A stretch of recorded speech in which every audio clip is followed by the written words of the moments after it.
Welcome to Joe's Atmosphere. Cook your shrimp, please.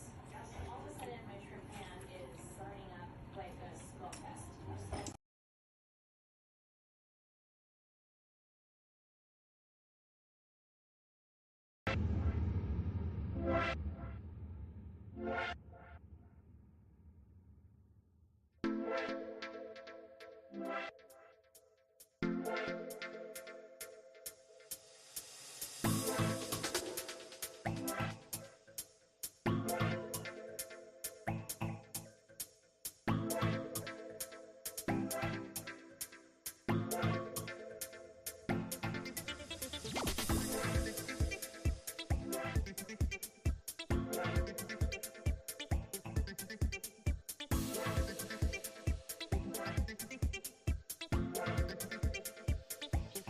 All right, welcome aboard, boys and girls. It is time for Sketching the Privateer for this week. And this week, it is a special Veterans Day edition.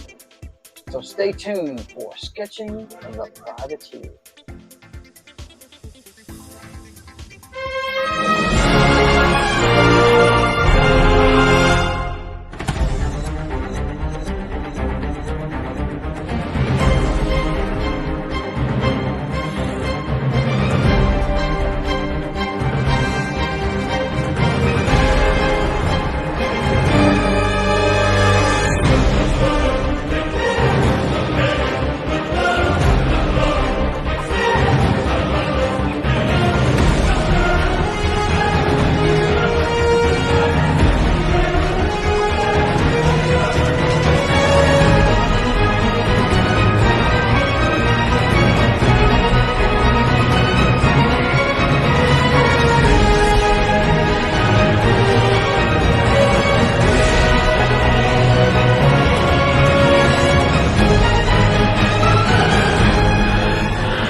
All right, boys and girls, welcome aboard for Sketching the Privateer. I am your host, the Privateer himself, Joe Rose. What's happening? Better known as Joe's Atmosphere on YouTube. And I've got a couple of friends along today. First in today was Wade. Yo, Wade Nation. What's happening, man? Just watching football while I'm hanging out with you. Of course, Oh, man. Of course, for you. Yeah, man. College football. It is a lot of fun. And John, Das Wolf is here. Yep. What's happening? How are you? I'm doing great. Yeah. What's your plans for this Veterans Day? I've got a show at 3 with Gary at Pop Culture Minefield. We're doing RoboCop. Yeah, that's right. That's right. I'll be busy. I got to do a group today. I get to tell my story today to the clients. I do that. I'm supposed to do it the first Saturday of every month, but last month there was a Alcoholics Anonymous conference, and they wanted me to take them to a lot of the stuff there, so we were doing that last weekend. Let's check out the chat real quick. Christian Delorme, my good friend from the Great White North, says, "Hey Joe, great Veterans Day to you, sir." Yes, for sure. Twilight Linkable, Wade's buddy, is in here. Says hello to everyone. Let's see. We are at the Royal Canadian Legion celebrating Remembrance Day in Canada. Is that really? They coincide at the same day? Wow. That makes sense. Cool. I'm summed, I liked, and I commented. Thank you, sir. Appreciate it. Linkable says live out loud. Takes two shots from the shot glass and the other from the bottle. Laugh out loud. Look at this guy.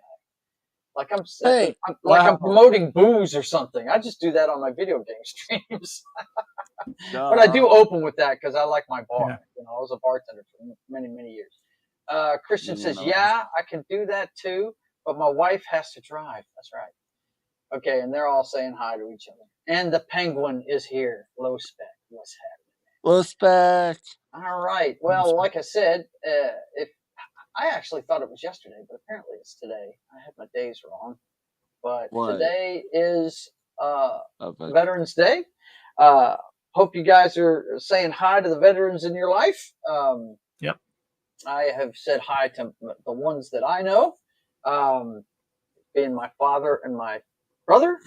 Well, I actually, God, if I was to get a hold of all the veterans of my family, it would take a while. I'd have to call 2 uncles in Maine, 1 aunt in California, 1 aunt in Maine. Yeah, my my daughter in Virginia. Yeah, it would take me a while. Yeah, but I've texted a lot of them today, so yeah, and that's what matters. You just got to reach out to each other. My daughter texted me just a little while and said, Cool. "Hey." Let's see. Linkable says, "I know you do, which is why it made me chuckle a bit. Yes, I know you weren't promoting anything." Yeah. Hey, update 14-7 Colorado. Oh, very cool. 14-7 Colorado. Yay. Yep. Let's see. I have an uncle I need to call before the day is over with. He was in the Army. Okay. Very cool, man. Yep. I was in the United States Army for 3 years. I was a military policeman, served at Fort Hood, Texas, Johnston Island in the South Pacific, about 750 miles south of Hawaii, and also at Hawaii for a few months waiting on orders, and the Presidio of San Francisco when it was still open. Now, most of the places I served at, except for Hood, are shut down now. But yeah, I was in for 3 years. I was going to make it a career, but I heard through the grapevine that if you stayed in and didn't lose your shit while you were on Johnson Island, they were going to send you back if you were an NCO later on. I was like, that's okay. I did it once. I don't need to do this again. Yep. So I decided to go to college instead after my first stint. So, but I did do 3 years in the Louisiana State National Guard after that, so I could get free tuition to go to school. Let's see. I was just about to type that, Wade, talking about the score update. Yeah, I get beat me it to it. on my phone. Thank you for your service. Oh, no problem, man. It's family business for us. Let's see. Low Spec says 4 years Army, 3 in Okinawa. Ooh, nice, man. You saw a little bit of the world. The closest I got to leaving the country was Johnson Island. It's a U.S. territory. It wasn't part of a state. So, got my electronics out there real cheap. I had Army 100 link. by the time I left there. Of course, my idiot ass got them all in Betamax. And look, hang on a second. Which branch? Army. Army. Yeah, Army. You must have not heard it. What? Wade? What's up? No, I was just telling him that you already what you said earlier when you said. Yeah, I was a military policeman. Anyway, when I left Johnson Island, I had like 500 movies on Betamax because you could rent movies out there, right? And I figured out early in the war between the formats, VHS and Beta format, that if you went from VHS to Beta, it didn't work the other way. But if you went from VHS to Beta, it cut past something didn't translate in the copy guard, and you could tape the movie. You know what I mean? Because each one of these things had a copy guard. If you went VHS to VHS, didn't work. It was screw up the tape. Couldn't copy it. And if you took a copyrighted Betamax and tried to go to a VHS format, that didn't work either. But if you went from VHS to Beta, no problem. Bam. I had like 500 movies by the time I left that friggin' island, man. Yeah, I was an MT, military policeman. That's the symbol of the military police is the crossed pistols. Infantry's crossed rifles, and we're crossed pistols. But What's artillery? what's that? What's Artillery? That's crossed cannons, is what it is. Oh. Crossed cannons are artillery. Yeah. I mean, signals, cross flags. There's all kinds of stuff like that. I just thought of that randomly. Intelligence is crossed wires. Yep. Wait. Okay. Military intelligence is a contradiction in terms, don't you know? Yes. Hey, Go. So would you classify tanks as artillery? No, they're armor. No, that's armored. That's Armored Corps, bro. I don't even know what their symbol is.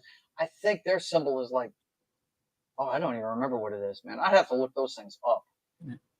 Let's see. Twilight says, that's news for me. I didn't know they are crossed pistols. Yeah, absolutely. They're actually they're crossed flintlocks is what they are. I'll be right back. From the Revolutionary War days, you know what I mean? That kind of thing. But anyway, yeah. So I decided on Veterans Day I would go ahead and do a reading of the Privateer's origin, and also show you guys the 2 issues I have plotted out, just in case you haven't. I figured some people may not even know the origin story of the Privateer. They may not know all this. So. I do have a Privateer question. Go. His eye patch, I know it's got a gem in it. Mm-hmm. Is it functional? Does it do something? It looks like a gem, but what it is that's he actually sees better out of that eye than he does out of his own. It's a piece of tech. It's like he's got night vision with it. He's got all kinds of different visions with it he wants. It's wired to his, to his optic nerve, right? But yeah, you'll see when I show you some of the pages of the comic book, what it's for. But anyway, let's go ahead. Let me pull that up real quick. I should have had that up before we started. The actual origin story. Let's see. I've got that here. Let me see. I should. Shoot, where is it? Oh, here it is. Scripts. Okay, I may not have that here. Hang on a second. I could have sworn I had his origin story. But no, this is... Now, I can pull it up real quick, but... Actually, I'll do it off my phone. Oh, I had it on the computer, though. I guess I was wrong. Let's see. What is this? That's wrong. And that's part 2. Okay. So what we'll do is I'll pull it up off my phone. Make sure I've got the right one. And I'll read it to you guys. Let's see. Cool. All right. Yeah, I know I have it on my phone. I just thought I had already put it on the computer because I've read it. I've read it before on the show. Let's see. Privateer origin. Make sure this is the right one because there's a couple of different endings out there. Yeah, this is not the right one. So maybe I have to pull it up off Facebook. And if I do, then... Wow, I thought I had this on the computer. I apologize, guys. This is live TV for you. Let me tell you. Yep. Okay. My pages. There it is. Pretty sure it's pinned to the top. Yeah, there it is. Okay. Make sure this is the right one. Go all the way down. Hey, John. Yeah. If I was going to get one more handheld, should I go for Game Boy Color or SP? Okay, probably the color. Right. What? Probably the color. Yeah, there you go. Like he said. Okay. Like he said. Okay. I normally would agree, but I was like, the only reason why I want to color is because all my color games, but I guess I can play them on advance too. Okay, I'll tell you what. Let's go ahead and reduce this down a little bit. And we'll just read it right off of here. Actually, I don't need to reduce it. I'll go ahead and share this so you guys can see it. You might be able to read it on the screen. I don't know. But we'll go ahead and try. Because Facebook's kind of wonky when it comes to stuff that's hooked up with a picture. You know what I mean? Yeah. Because the picture takes up a lot of the room. That is from the game DC Universe Online. But this is the Privateer's origin story over here. I'm going to go ahead and read it to you guys. Let's see. All right, here we go. Robert Joseph McBriarty was born on July 4th, 1750 in Marquise, Maine. Now, if you have any questions during this, just ask. I'll stop and keep reading afterwards, okay? But just to let you know, Marquise, Maine was the actual site of the very first naval battle of the American Revolution. I don't know if you knew that or not. No, I didn't. I did a lot of research on this guy before I started writing him. I've been toying with this since before the turn of the century. But yeah, apparently Marquise, Maine, the incident happened. I'm not sure the year, but as usual, the friggin' because the British Navy was our Navy. We were colonies, right? And they were bringing supplies to Marquise, and they pressed the local guys into service, friggin' guarding the ship while they were friggin' unloading it. And apparently they were getting pissed off at this every time they came in. You know what I mean? And one day when the thing was leaving, when the ship was leaving, a bunch of townsfolk on their own boats using planks of wood and pitchforks and a few muskets, planks of wood for armor, chased the boat down when it was leaving and took the ship. That's the story of the first naval battle of the Revolution. Look it up real quick, man. It's pretty neat stuff. Anyway, just imagine the crap that captain got for losing his... Right, for losing to a bunch of friggin' farmhands, right?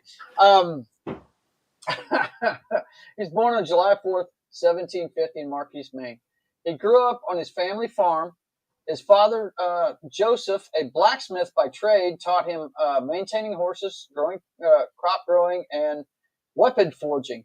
His mother, Mary, was a seamstress when not tending to the animals. His life changed one morning in October of 1762 when a British naval press gang dragged his father away in shackles to serve in the Royal Navy. Heartbroken, he became the man of the house at too early an age. At this point, he would be 12 years old. Okay. Helping his mother tend the farm, he toiled daily, growing ever stronger. Each trip to town for supplies, he would sit on the docks hoping for a glimpse of his father. His heart hardened. It was on one of these supply trips that he overheard a burly man, sword on his hip, blasting the British publicly. He followed him to the docks and saw the Seahawk. Ha ha ha. That's the name of the ship. A 10-gun man of war for the first time. That night, he wrapped some of his things in a sheet, left his mother a note, and ran away from home in search of the man he heard called Graybeard by the shopkeeper. Just before the ship weighed anchor, he stowed away, hoping to learn the ways of the sea and to find his father. When he was found by a crewman and taken before Graybeard, he told his story. The captain took him under his wing. By his 16th birthday, he was the first mate of the Seahawk. That's 4 years, right? 4 years. In every encounter, he showed his loyalty to his mentor. Through hard work and dedication to his shipmates, he earned Graybeard's trust. It was an early morning in June of 1774 when the Seahawk engaged a British frigate south of Bermuda. The ships exchanged fire until they were close enough for boarding. A vicious hand-to-hand battle ensued. As Robert's sword was brought to bear on an older British sailor aboard the enemy ship, the man quickly blocked his attack and locked swords with him. He suddenly realized he was locked in mortal combat with his father. He dropped his sword and fell to his knees. Seeing this, the man took measure of him. Recognizing him, his father pulled him behind him, stripped off his uniform jacket, and began to attack his own shipmates, screaming, "Come on!" Robert leaped to his feet, collected his sword, and the two fought their way across the deck of the frigate. When the battle was decided, the two embraced.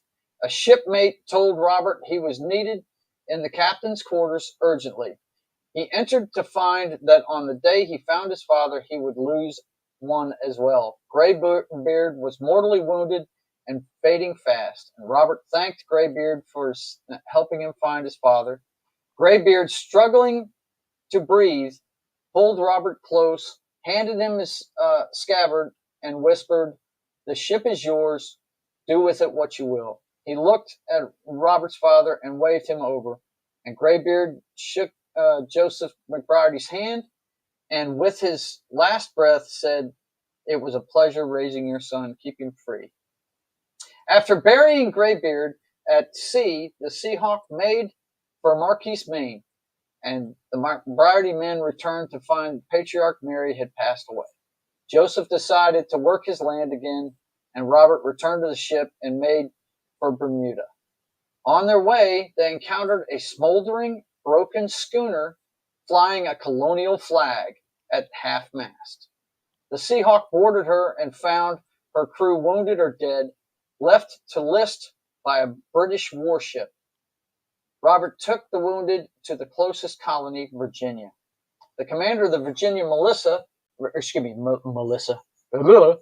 lips, militia, thanked them for the crew's safe return. He also issued the Seahawk a letter of marque to attack the British as long as all supplies and armaments were returned to Virginia. That's what they did back then, by the way. Yeah. We didn't have a navy until the French came and helped us out many years after the war started. Yeah, go ahead. Real quick, it would be a patriarch. Patriarch, it would be matriarch. Yeah, matriarch. I used the wrong word there.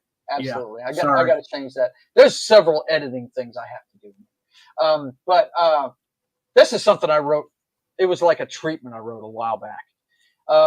Anyway, let's see. Robert addressed his crew. They could take their share of the loot and move on or join him in the fight for America's independence. The crew showed their loyalty and admiration to him as not a man took the ground. The Seahawks campaign against the British over the 2 years that followed was immensely successful. Flying the Jolly Roger on a shield of stars and stripes, she showed no quarter to British ships. Any ship that fell under her guns looted and burned, with the wounded left on board to be consumed by smoke and flame. That's not very heroic, is it? No, it's not. No. Yeah, well, he was kind of pissed at him. You know what I mean? He's a pirate. He's a pirate. He's a pirate, first of all. He was raised by pirates. At the conclusion of the war, learning his father had passed away, Robert awarded the ship to his first mate. The Seahawk put him and his loot aground on a favorite uncharted island of graybeards in South Bermuda.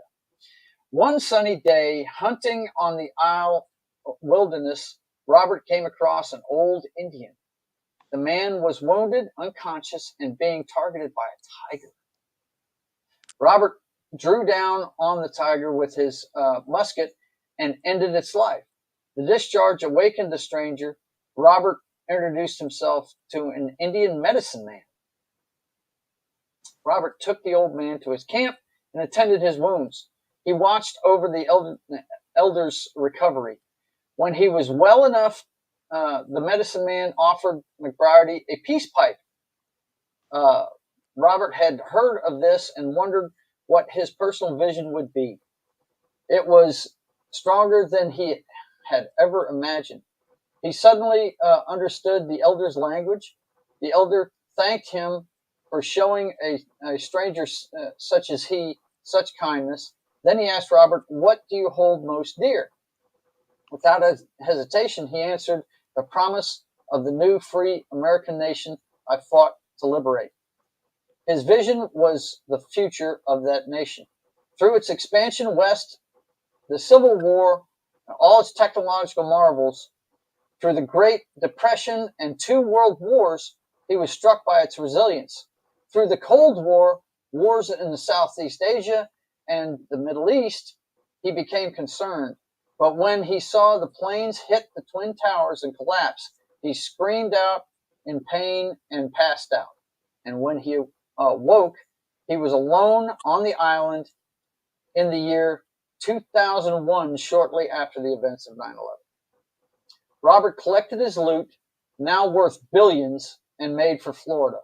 The medicine man came to him in a dream his first night in America. Thankful for his help, he had sent him where the country he loved needed him to be. He also explained the pipe had slowed his aging and given him enhanced strength, fortitude, and the keenest of vision in his one good eye. He had, you'll see in the book, he's only got one eye. Traditional pirate, he wears an eye patch.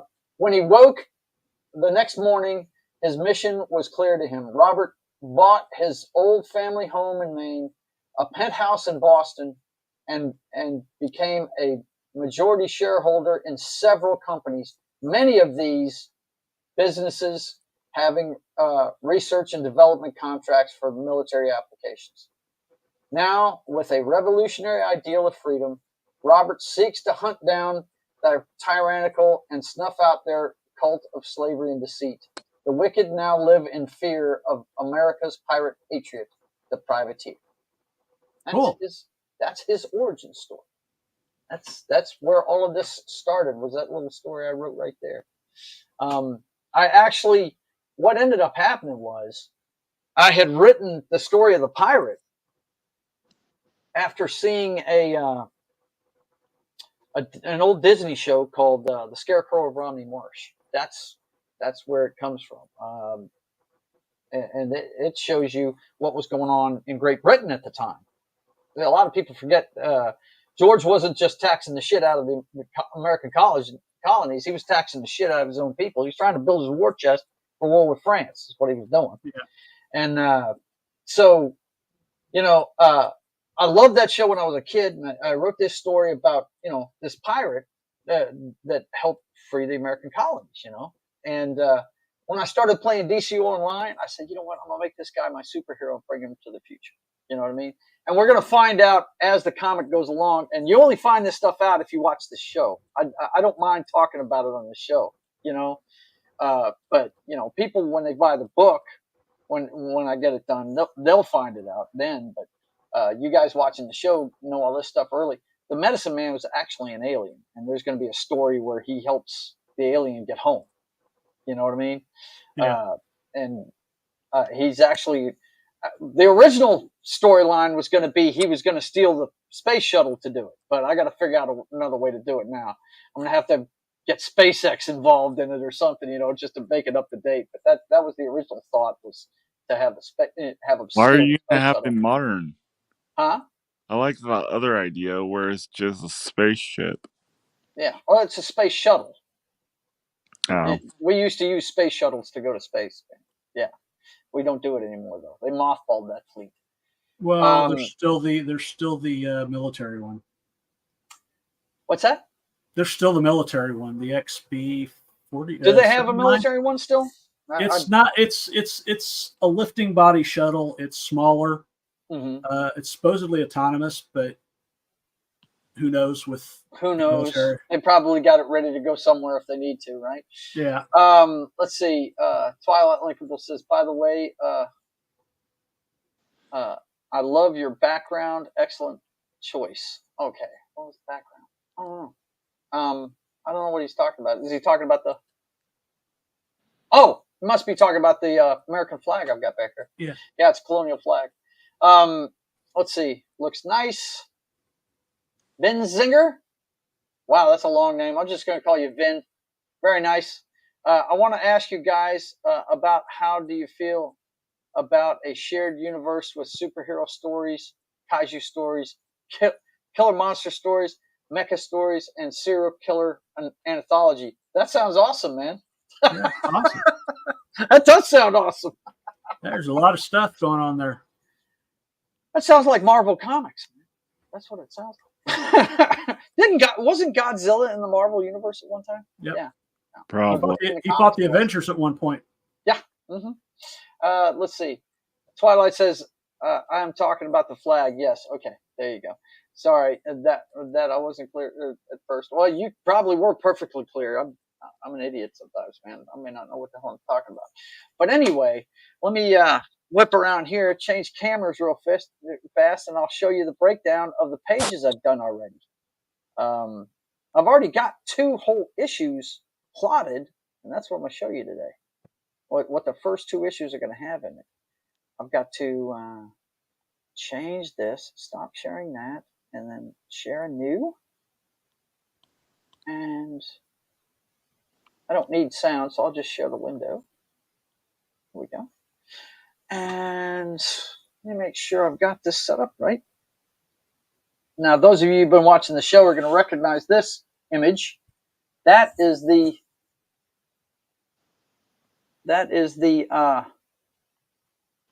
sketch for the cover. That's the cover you've been watching me work on the iPad. It's him hanging out the side of a Huey helicopter. Everything he uses is old in style, but it's actually high tech. That helicopter has space folding technology on it. And that's how it looks like he teleports from place to place, but they're actually folding space. It makes him capable of traveling through time and space. But anyway, you'll find out during the telling of the story. The first page of it is a Coast Guard cutter on patrol, and they see something coming. It looks like they're seeing 3 targets. And this particular image right here is an ode to one of my favorite album covers of all time. It's for a band called Rainbow. If you've ever heard of those guys, they made an album called Straight Between the Eyes. And the album cover, the only thing it's missing is the neck of a guitar busting through the bridge of this guy's nose, is what it is. But I purposely made the eyes look just like the eyes on that album cover because they're really, it's a great look of shock. You know what I'm saying? Anyway, he's looking through the binoculars and he's actually seeing what's coming.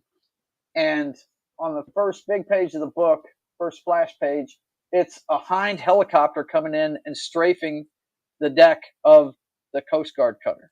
Okay. And they're all running for shelter. And then you've got the battle going on. The commander's giving orders. The Hind drops a torpedo, strafes it again, and the torpedo hits the side of the thing. And then what you see here is you see the cockpit of a helicopter from the inside, but they see the boat, okay? But the boat can't see them. They're actually seeing the Hind fly on top of it and everything, right? Yeah. This is the one that the privateer's in. This is the Huey that the privateer's in. And you see, this is the first we see of him is him gritting his teeth and telling him to turn up that radio chatter so he can hear it, right? That's what he's telling him. And then the next page, I'm going to have to pull some of these pages down as I go because there's only so much of the slip that'll hold these. But the torpedo hits and blows part of the deck apart. There's a female crew member trying to get up, and the helicopter's coming in for another strafing run, right? And then you see that eye that you were talking about. There's what looks like a gem in the pictures, but it's actually a light, what it is. And you see his eyes there, and he says, "Bring us in low over the deck," is what he's saying right there. Okay. And then one of my favorite images is him actually. You'll see the face where they fold space and him jump out of the Huey onto the deck. And this is him. He's got a rifle in his hand that looks like a flintlock, but it's not. It's actually a high-tech weapon. All of this stuff, it's kind of like Batman, deception. He makes it look like old shit when it's actually high-tech. Anyway, he jumps down between the helicopter and the girl, right, to protect her. And you see this line all the way around him? That's a shield. That's a shield that's around him, okay? But he's been in a few fights, and he knows that things can ricochet and stuff, right? So he's developed the shield that's almost like, it's not physical, but it's almost like a gel. What it does is it takes the inertia out of the bullets, and they just, instead of ricocheting off, they get grabbed in the shield and drop. Okay, they lose all their inertia. So because he doesn't want to get anybody hurt by the ricochets, right?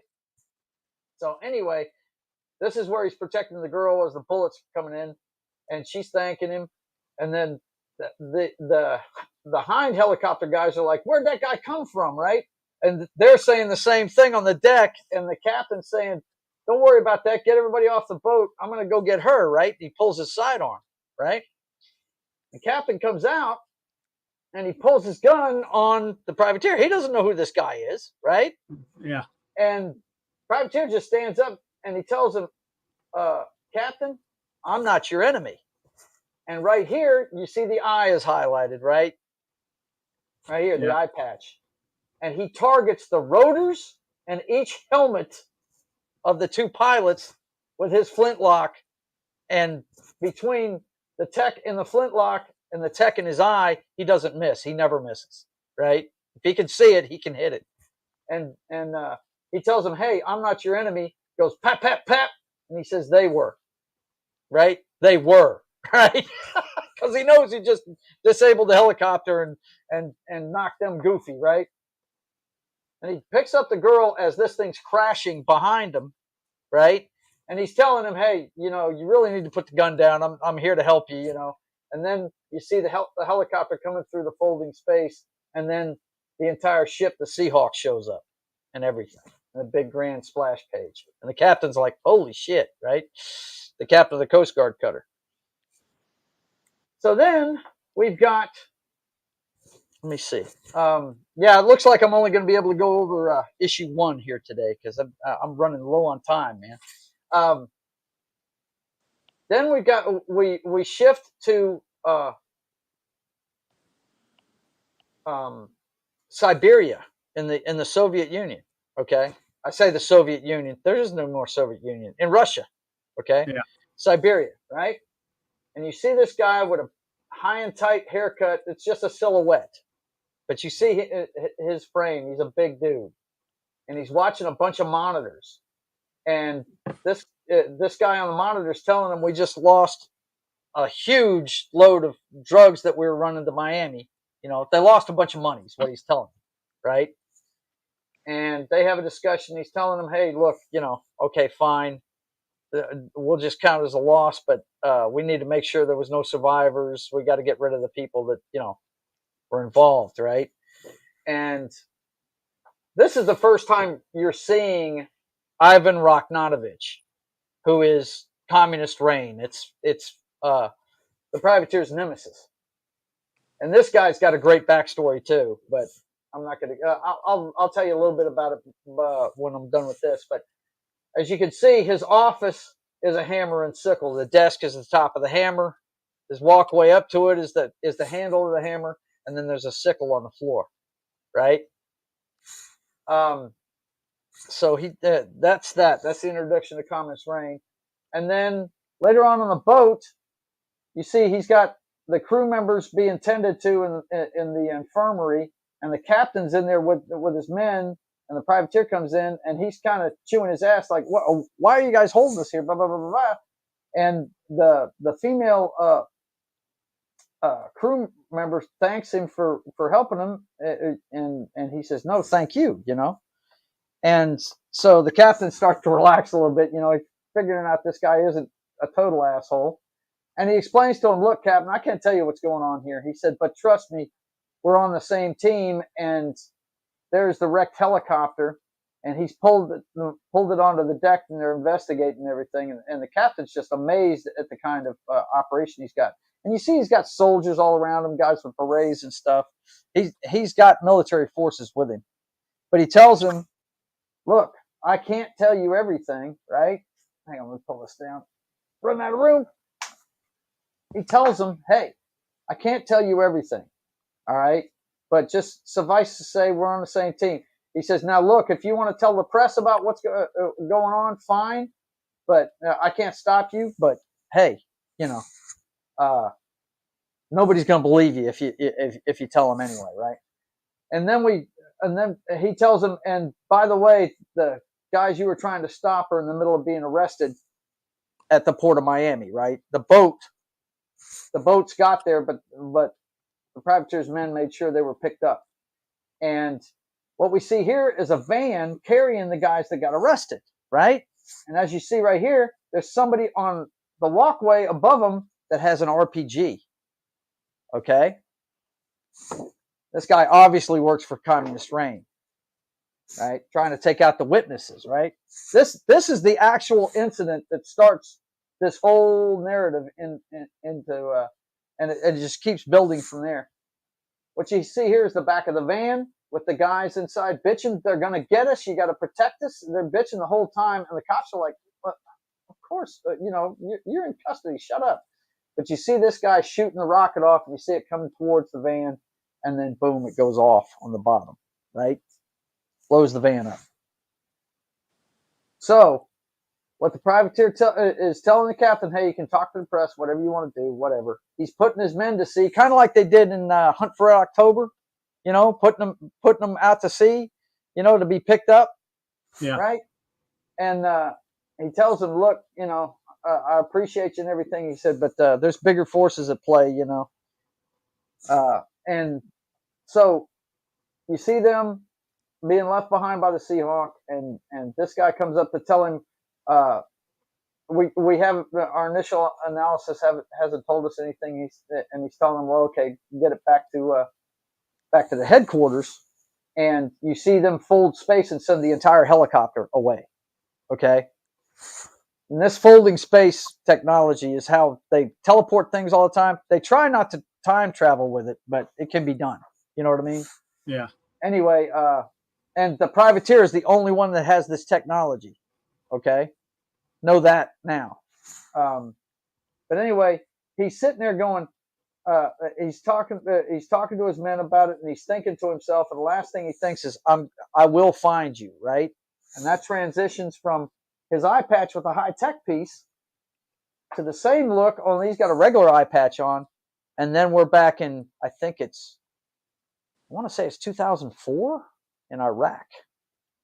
Okay, or no, Afghanistan's where we're at now, in Afghanistan. And this is him here in military garb reading a paper on the streets of Afghanistan, and he's following this guy.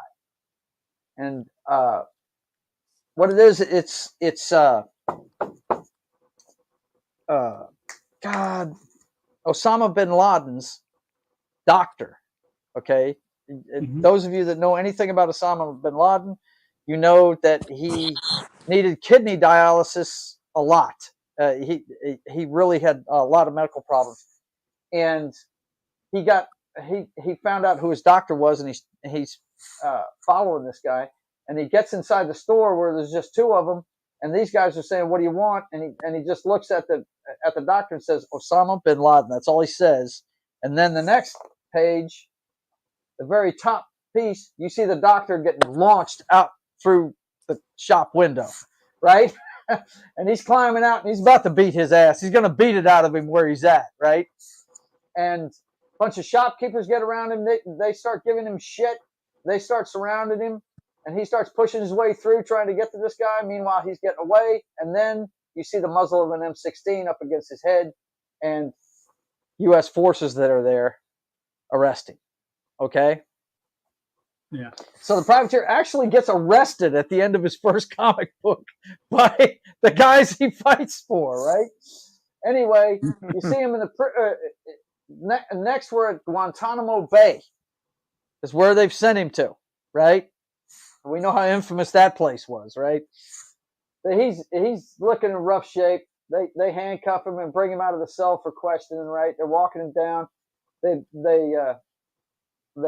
put him in the room with the guy, and the guy starts questioning him. So it asks him his name, and he tells him his name, and he's like, the billionaire? You're the billionaire, right? But the guy finds out who he is, and he's like, yeah, and he says, what's your birth date? And he says 1750, right? And the guy goes, what? And then the last page of the book, the first issue, last page of the first issue, you see him get up, snap the friggin' handcuffs, pop them open, right? And he says, I was born in the year of our Lord, 1750. I was a pirate.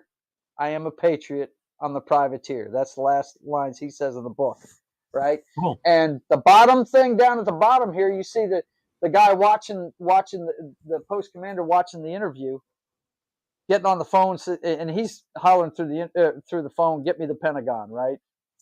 And then across the bottom of it, you'll see next. It says Privateer Unchained next, and the next part is where the actual origin story starts.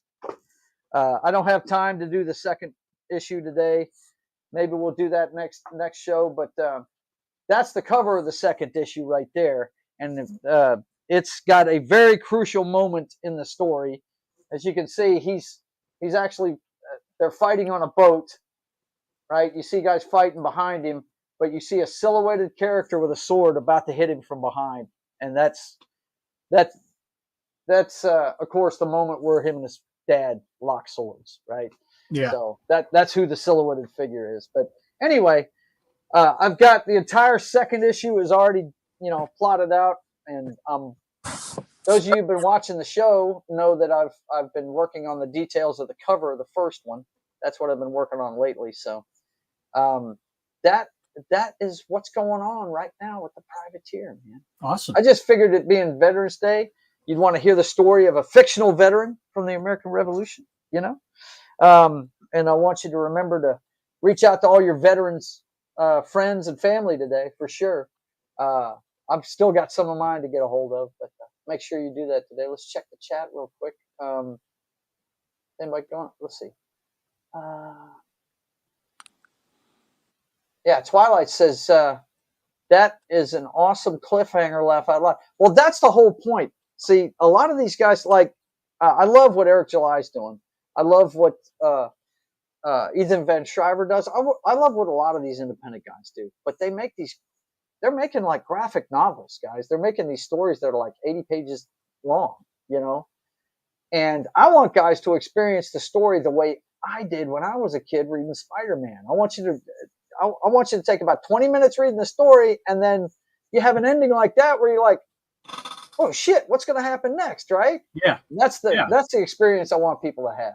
I'm shopping around for a place that will actually print this stuff on old newsprint too, to make it just like old comic books, man. That's the kind of thing I want to show you guys. The kind of experience me and John had when we read comic books when we were a kid, because they didn't have, the big graphic novels when we were kids were really big. They were like poster-sized books. Like Ross Andrew drew my favorite one, the first crossover between DC and Marvel, Superman versus Spider-Man. And Ross Andrew to this day is still my favorite comic book artist ever. That was a graphic novel back then, those things, and they were really expensive too. But I want to do it the way we experienced it as kids. I want to show people what that was like.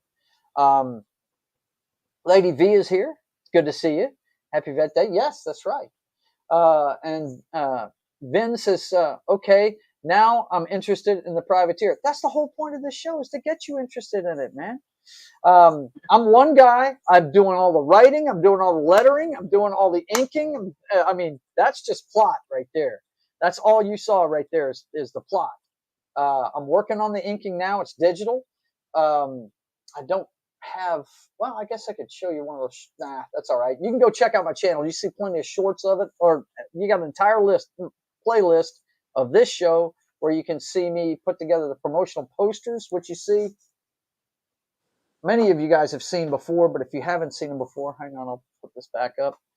That's one of them right there on my drawing board.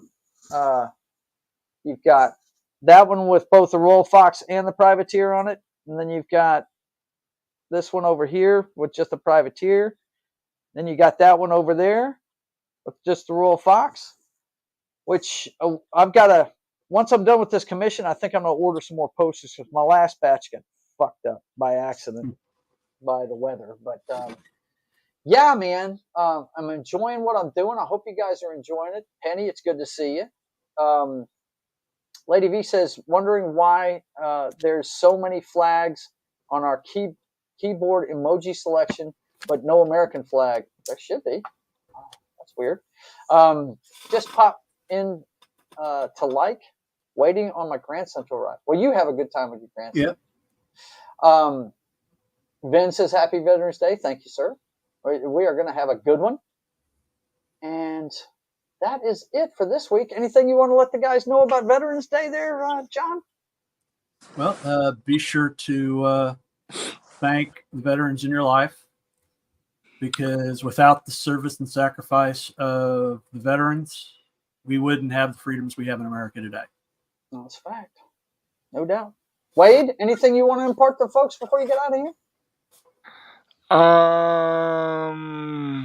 So I second John, and then I'll probably do. I'm trying to think. I'll probably do a stream later. I don't know what I'm gonna play yet on my Twitch, but I'll probably do it. I don't know. I'm trying to do the math. Can't do the math, but I'll probably do it either. I'll probably do it in like 30 minutes. All right. Well, But you guys go check out Wade on Twitch and give him a subscribe here on YouTube. He's a good channel. If you like gaming, he's got a bunch of it. He plays a lot of different games. John, you want to tell him what you're going to be up to? Well, this afternoon over on Pop Culture Minefield at 3:00, just in 30 minutes, we are doing RoboCop. But we're covering not only the movie, but we're covering the game. Rogue City. Oh, nice. Yeah, very cool. The documentary and everything RoboCop. So are you gonna cover movie? Are you gonna cover all the movies? As far as I know, we'll cover them. Yeah. Okay. Cool. Sounds good, man. Well, let me let you guys know what's going on with the channel before we get out of here. Of course, you're watching Joe's Atmosphere. This is Sketching the Privateer, the story of America's pirate Patriot. You can watch me work on my passion project every Saturday at this time. Starting at 1:30 p.m. Central Time. And then, of course, tomorrow you can watch me and John and some more of our friends. Knock may not be there tomorrow. He's got some stuff going on. But definitely me and John will be there for NFL pregame party. 2 hours before kickoff of the afternoon slate of games. That starts at 10 a.m. Central Time. And then Monday, it's Morning Coffee with Gary. I'm not sure what movie it's going to be, but he's going to have a military movie on, and we're going to talk about it from a military perspective, he and I being veterans. So watch out for that, 10 a.m. Central Time on Monday. And then we're doing, I believe it's Delta Force on the Canon Film Club on It's Only Talk and Roll at 4 p.m. Central Time on That 70s Rock Fans channel. The old movie Delta Force. You guys will enjoy it. It's pretty fun. And then Tuesday, I'm going to play some Stuntman Ignition on Papa Joe Gamer After Dark. Video games, cocktails, and fails come your way at 10 p.m. Central Time on Tuesday. And then Wednesday morning, it'll be more of John doing Cyberpunk on Morning Coffee with John on Pop Culture Minefield's channel at 10 a.m. Central Time. And later on that evening, we'll be on State of the Atmosphere, where we do our favorite television shows this week. Plus, we'll also give you a pop culture update, what's going on with the Marvels opening, a review of the Marvels, which actually 3 of us have seen now. Knock called me about it this morning, John. He had a very different take than I did on it. He enjoyed it. So, wow. That just shows me. But you got to remember, he's taking it from the perspective of somebody that doesn't read comic books, Yeah. And I'm sitting, okay, man. he's got a normie perspective. So yes, he does. But that's the thing. That's the great thing about State of the Atmosphere. You get perspectives from everybody. And we're going to do a review of the Marvels. We're going to review Loki's season finale. And I was pleasantly surprised by that, by the way. I thought that was actually pretty decent. It was kind of like, what's it called? Groundhog Day? Flash version? Yeah. That was pretty cool. But anyway, we're going to do all that at 5:30 p.m. Central Time on Wednesday. And then Thursday, you can watch The Brothers Hack the Matrix. That's my political commentary show where we go through the clown show that is 2023 through the week's headlines. We break it down for you, let you know what's really going on behind the curtain. Brothers Hack the Matrix every Thursday evening at 6 p.m. And then later on that night, it'll be another edition of Papa Joe Gamer After Dark, video games, cocktails, and fails. And I'm going to do my 9th part of a walkthrough I started a while ago and didn't finish on Star Wars The Force Unleashed. So be sure to turn in for that. And then Friday, it's at the end of the week, it's Baldur's Gate with John on Friday morning at 10 a.m. Central Time for Morning Coffee with John on Pop Culture Minefield. So that is it. Do I do too much YouTube? I don't think I do. No, I enjoy it. You do the right amount. Just the right amount. Yeah. Just the right amount. Just the right amount. Okay. Well, listen, guys, I want to thank you for being here. Let's see. What do we got here? We got a bunch of friggin' comments. Let me take a look. See what's. Let's see.